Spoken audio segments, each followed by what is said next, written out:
Descendre, ça peut permettre de gagner des précieux dixièmes ou des précieux secondes dans des virages, notamment serrés à droite si vous descendez du côté gauche, qui vous déportent et qui vous empêchent de passer complètement à la corde, voilà, etc. Ce sont des détails, mais à un certain niveau, tous les détails évidemment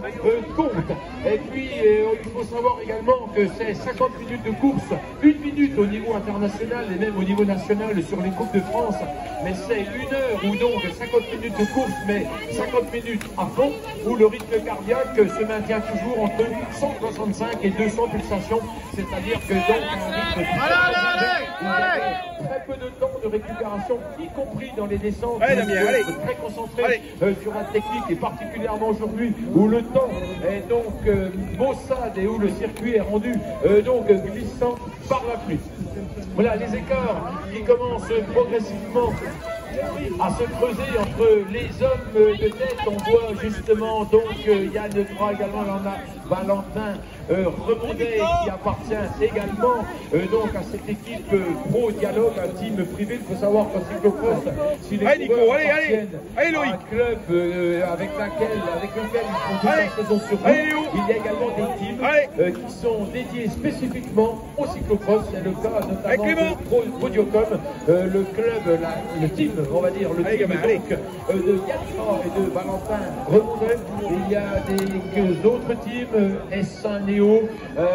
voilà donc le team Legendre, c'est le team de Steve Chenel par exemple, hein, donc de nombreux teams, le team Ardennes CJK également, c'est le team de Aurélien Fébert, voilà lui qui appartient au qui va d'ailleurs changer de club et qui va venir dans une structure toute nouvelle qu'on appelle donc, qui va s'appeler la structure de Bagnères le club de Bagnères en Haute-Saône, qui va donc voir le jour pour la saison routière. Ah ben là, pour les reconnaître les deux.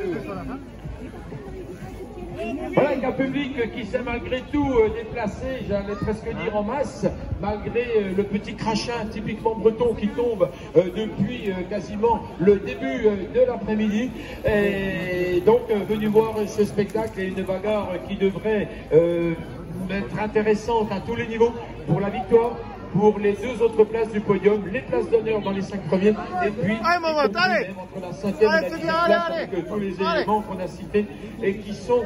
donc nombreux aujourd'hui pour un cyclocross qu'on peut quasiment qualifier de niveau national.